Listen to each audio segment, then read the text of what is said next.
Olá, queridos irmãos e irmãs, sejam bem-vindos de volta. Hoje tem mais estudo bíblico, que a paz do Senhor esteja com você. E a pergunta de hoje é a seguinte: gostaria de saber por que Paulo fala de pessoas que se batizam por causa dos mortos, em 1 Coríntios 15, 29. Isso poderia significar, como alguns dizem, que os católicos estão certos em interceder por aqueles que já morreram? Ajude-me a entender melhor esse tema, por favor. Muito obrigado, querido irmão, pela dúvida compartilhada. Esse texto do apóstolo Paulo é um dos mais difíceis, mas tem resposta para ele, eu vou te ajudar a entender hoje. E você que me assiste agora, tem alguma pergunta da Bíblia, alguma dúvida, algo que você não entende muito bem? Coloque aqui nos comentários, compartilhe e a sua dúvida pode ser escolhida e virá o próximo vídeo aqui do nosso canal. E lembrando que a gente tem publicado aqui sempre estudos de segunda a sexta às 15 horas, estudos novos. E isso faz com que eu pergunte para você, você já está inscrito aqui no canal? Olha aqui embaixo do vídeo, se tiver o botãozinho inscrever-se, é porque você não faz parte ainda da nossa comunidade. Não custa nada, é gratuito, é aqui no YouTube. Clique aqui, ali embaixo, melhor dizendo, inscreva-se no canal e participe com a gente da nossa comunidade de estudos bíblicos. E claro, se você não me conhece, vou me apresentar. Sou o presbítero André Sanches, sou autor desse canal, autor também do blog esboçandoideias.com. Provavelmente você já leu algum estudo meu pesquisando aí na internet. E eu ajudo pessoas a entender a Bíblia de uma forma simplificada, sem aquela linguagem mais técnica e difícil, ok? Então vamos entender essa questão agora. Vamos à minha lousa de explicações aprender mais. Vamos lá? Então vamos lá, texto na tela, primeira carta de Paulo aos Coríntios, capítulo 15, 29, um texto muito controverso que diz o seguinte: doutra maneira, que farão os que, ou seja, as pessoas que se batizam por causa dos mortos. Se absolutamente os mortos não ressuscitam, por que se batizam por causa deles? Bom, a estranheza desse texto está nessa expressão se batizar por causa dos mortos. Que prática era essa? Olha só, Paulo parece, numa primeira olhada, aqui dar um aval positivo a pessoas que estavam se batizando por causa de mortos, pois ele diz, ali nesse texto, que a ressurreição ela é uma verdade clara. E o apóstolo, então, parece dar um aval positivo a esse tipo de prática, mas será que eu posso me batizar por causa por quem já morreu?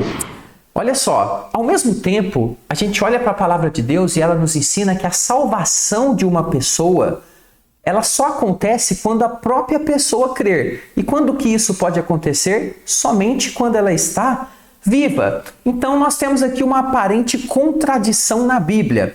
Mas como eu sempre digo, esse tipo de contradição, ele só permanece quando a gente isola um texto. Por quê? Porque quando a gente analisa o contexto, ele vai nos explicar esse difícil texto. E eu vou apresentar para você algumas hipóteses aqui e vou te dar minha opinião naquela que eu acho mais correta nessa interpretação. Então o que a gente vai fazer a partir de agora? Vamos ver sobre o que o apóstolo está falando, vamos estudar o contexto detalhadamente e depois eu vou te mostrar o significado dessa expressão isolada ali no versículo, ok? Então, sempre importante lembrar, fica até o final, faça um esforço para que o seu crescimento ele seja maior. Eu preparei com muito carinho aqui informações preciosas para quem ama estudar a palavra de Deus. Bom, nós vemos aqui, dentro de todo esse capítulo, que Paulo está tratando aqui um problema sério dentro lá da comunidade dos coríntios, e ele utiliza ali muitas ironias, que era uma característica muito forte em vários escritos do apóstolo Paulo, e a ironia, ou a provocação, aquela forma de às vezes falar uma coisa querendo dizer outra, é muito característica do apóstolo, e a gente vai entender por que ele utiliza esse recurso. Olha só, o que poucos percebem nas falas de Paulo, em todo esse trecho onde ele trata ali com os coríntios a respeito da ressurreição, e aqui vamos relembrar alguns conceitos também, A ressurreição dentro do contexto bíblico, na maioria dos textos, significa a volta à vida, ressurgir, ou seja, morreu e ressurgiu. E ele fala isso com relação ao ressurgimento de todos os corpos daqueles que já morreram no final dos tempos, né? Que ele chama ali do corpo corruptível, que se estraga, se transformando no incorruptível, quando Jesus Cristo retornar. Então é basicamente sobre isso que ele está falando. E ele utiliza então aqui para explicar a respeito dessa questão uma série de ironias, como eu disse, justamente para trazer um confronto de ideias sobre os erros teológicos absurdos dos crentes ali de Corinto. Mas qual que era esse erro teológico grave que estava acontecendo ali naquela comunidade?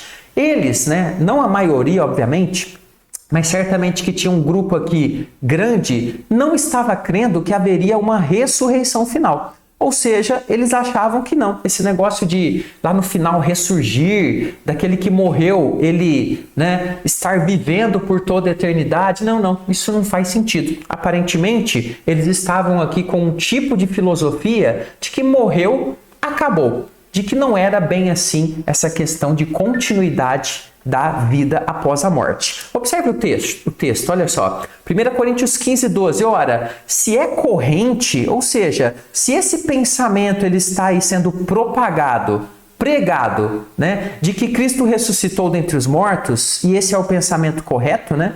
Cristo ressuscitou de fato entre os mortos, mas como que alguns têm afirmado em cima desse pensamento correto de que Cristo ressuscitou dentre os mortos, como alguns afirmam que não há ressurreição dos mortos, então não fazia sentido. Veja como o apóstolo provoca. Olha só, vocês creem que Cristo ressuscitou, mas vocês não creem que as pessoas vão ressuscitar, que haverá uma ressurreição.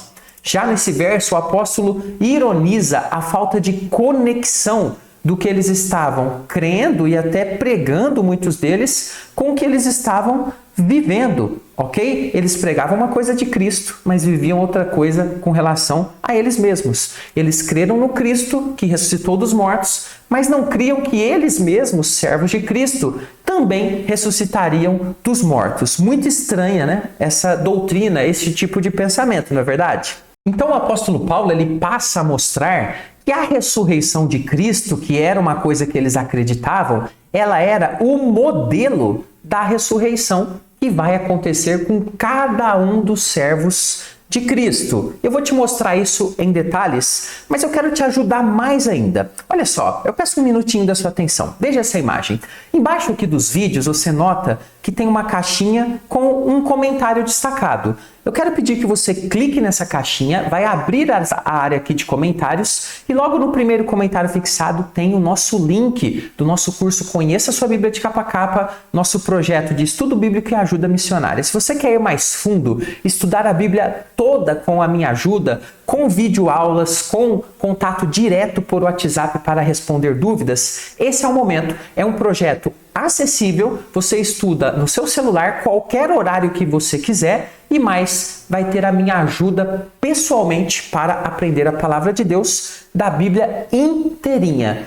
Quer fazer parte desse projeto? Acesse nossa página então aqui clicando nesse comentário e o primeiro link da descrição é o link do nosso projeto e você vê lá os detalhes. Faça um mês para você ver se você gosta, pode sair também a qualquer momento. Participe com a gente desse projeto abençoado. Vamos lá então, Paulo faz então uma longa exposição provando que a ressurreição de Cristo é o modelo da ressurreição que seus servos terão também em suas vidas. Observe o texto de 1 Coríntios 15, 20. Mas de fato, Cristo ressuscitou dentre os mortos. Então observe, é um fato, todo mundo sabe. Sendo ele, ou seja, Jesus Cristo, as primícias dos que dormem. Bom, quando ele fala dos que dormem, sempre bom lembrar que ele não está falando que os que morreram estão dormindo, ok? Ele está utilizando aqui uma palavra que a gente chama de eufemismo, que é uma suavização de algo muito complexo, pesado, no caso, a morte, trabalhando aqui de uma maneira poética. Então, os que já morreram, Cristo é a primícia dele. O que é a primícia lá no Velho Testamento? A primícia no Velho Testamento, de uma forma simplificada, era quando tinha uma colheita e então ali o agricultor ele pegava a primeira parte daquela colheita e dava para Deus. Ela era representativa, representava a bênção de toda a colheita e ele trazendo ao Senhor, estava ali então reconhecendo a bênção de Deus. Cristo então é o primeiro, aquele que morreu e ressuscitou. E ele é o modelo daqueles que já morreram, que vão morrer e que também vão ressuscitar. Então, aqueles que já morreram também vão ressuscitar em corpos transformados no final dos tempos. Essa é a esperança do Evangelho e a verdade contida nele. Em outro estudo, a gente vai falar mais a respeito dessas questões, pois são um pouquinho complexas para a gente trabalhar em detalhes nesse estudo de hoje. Agora, a gente precisa então entender a ironia que Paulo está utilizando sobre esses que se batizam por causa dos mortos. O verso da nossa análise é, como já percebemos, mais um dos questionamentos que Paulo está fazendo aos coríntios sobre a incongruência, a falta de conexão entre aquilo que eles estavam crendo, entre várias crenças e a prática do dia a dia, sobre a forma ilógica, ou seja, eles estavam doidos nesse tipo de pensamento, comparando com as suas práticas. Então, estavam crendo em uma coisa, praticando outra, uma grande bagunça. Ou seja, eles faziam uma coisa e criam outra totalmente contrária ao que faziam. E olha esse exemplo que eu coloquei aqui. Seria mais ou menos como alguém dizer o seguinte: olha, eu não gosto de laranja, mas a pessoa beber suco de laranja. Então não faz nenhum sentido. E Paulo vai expor esse erro deles no verso que nós lemos lá no começo, a respeito dos que se batizam por causa dos mortos. Se absolutamente os mortos não ressuscitam, por que vocês se batizam por causa deles? Então, se eles não criam nessa ressurreição, por que mantinham ou criam em algumas práticas que só tinham algum sentido se houvesse de fato a ressurreição? Bom, já falamos bastante de contexto, chegou agora a hora da gente entender a parte difícil do versículo. Que prática era essa citada por Paulo a respeito de se batizar por causa de mortos? Veja, esse batismo citado por causa dos mortos vai nos levar a pelo menos 3 hipóteses que eu acho que são as hipóteses mais interessantes e que valem a pena para a nossa reflexão. Então eu vou apresentar as 3 a partir de agora para você, e aí você vai poder depois dar a sua opinião aqui nos comentários do vídeo, tá bom? Eu vou falar para você qual que é a hipótese que eu acho mais correta, Dessa forma você tem aí uma orientação. Então a primeira hipótese levantada é o seguinte: eles realizavam batismos de vivos em cemitérios? Olha que interessante essa hipótese. Alguns teólogos já levantaram essa possibilidade. Por quê? Porque havia esse tipo de prática que era relacionada à Páscoa, por exemplo. Mas que prática, presbítero? Na Páscoa era comum muitas comunidades realizar cultos no cemitério ali da cidade, da comunidade, com o objetivo de comemorar a ressurreição de Jesus. Assim como Maria foi lá no túmulo e estava vazio. Existia essa prática. E algumas pessoas então pensam que Paulo esteja falando de uma prática parecida nesse texto, onde haviam batismos em cemitérios, com o objetivo então de demonstrar que a pessoa morreu para a velha vida e está ressuscitando para uma nova vida. Mas sendo assim, se essa hipótese for a verdadeira, Paulo está dizendo aos coríntios que eles estavam então realizando esses batismos de novos convertidos em cemitérios para lembrar da salvação em Cristo, mas ao mesmo tempo eles não criam na ressurreição, o que era algo muito contraditório. Então imagine bem, a pessoa ia num cemitério para se batizar, pois ela creu no Senhor Jesus, tudo bem, tudo certinho, e ali os mortos eram uma lembrança de que a pessoa iria morrer, que Cristo veio para salvar, que Cristo ressuscitou, mas ao mesmo tempo eles estavam crendo que não tinha ressurreição nenhuma. Então Paulo, se essa interpretação está correta, está mostrando quão contraditória é a forma como eles estavam fazendo as coisas. Essa é a primeira e eu acho que não é essa, ok? Mas vamos para a segunda.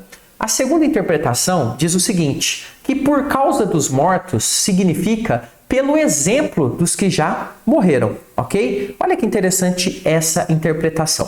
Essa hipótese aponta para pessoas que estavam indo ao batismo, ou seja, estavam fazendo certinho, se convertiam e iam se batizar como Jesus Cristo ordenou. E elas tinham uma motivação muito forte, além do Cristo, claro, que era o centro de tudo, mas elas também tinham o exemplo de grandes homens e mulheres de Deus que já haviam morrido, que também serviram ao Senhor Deus de todo o coração lá no passado. Em outras palavras, imagine o seguinte, imagine que eu não sou convertido, então eu começo a participar de uma comunidade e tem um pastor muito abençoado. E, né, nesse tempo, o pastor vem a falecer. E eu, motivado pelo grande exemplo desse pastor, né, que já faleceu, eu resolvo servir a Cristo também. Eu quero ser como ele, eu quero fazer aquilo que ele fazia. Ele foi um grande exemplo para mim. Então, essa é a ideia aqui de se batizar por causa do morto, ou seja, com base no exemplo de vida que aqueles que já morreram deixaram. Sendo assim, se essa hipótese for a verdadeira, Paulo está dizendo a eles que é absurdo seguir o legado, ou seja, tudo de bom dos grandes servos de Deus que já morreram e crer que a vida deles se limitou apenas a essa terra. E ponto final.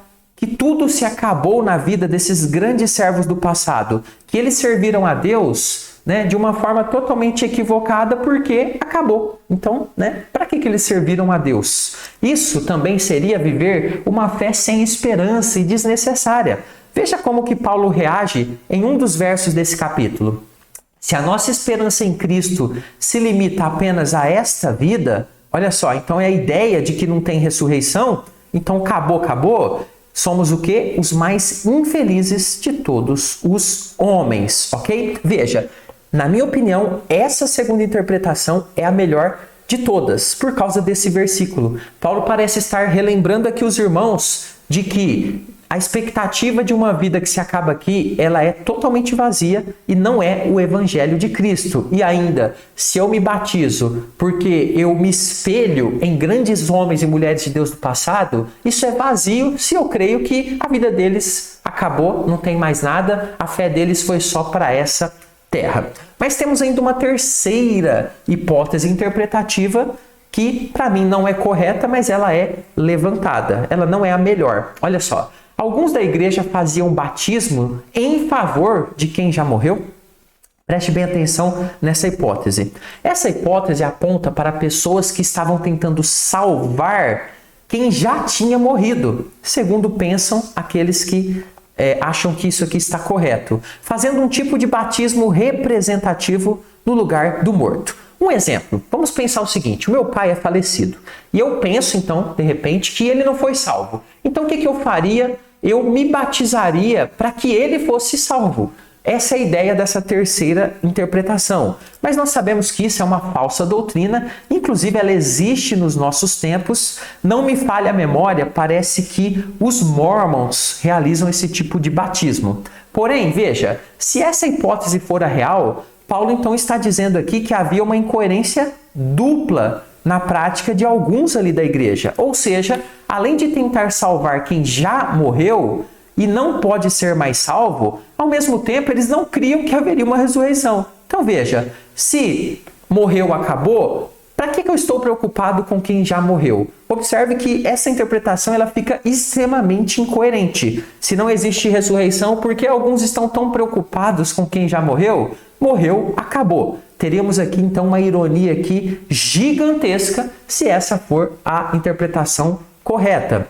Apresentando então ali como alguns estavam afastados da verdade da palavra do Senhor. E aí me diga você, qual é a interpretação melhor na sua opinião? A1, A2 ou A3? Coloque aí nos comentários para eu saber se você conseguiu compreender bem qual que é a sua visão. Mas veja, seja qual for das 3 hipóteses interpretativas que esteja certa, o que podemos perceber é que o ponto central, e eu quero que isso fique bem na sua mente, o ponto central da orientação do apóstolo Paulo em todo esse capítulo era que os coríntios entendessem a esperança da ressurreição, que ela era baseada em Cristo, no que ocorreu com Cristo, na vitória do Senhor Jesus. Além disso, eles precisavam ver como era absurda a forma como estavam encarando a morte e também a própria obra de ressurreição de Cristo, de salvação que Cristo fez, como sendo então uma obra que não tinha tanto valor e efeito assim.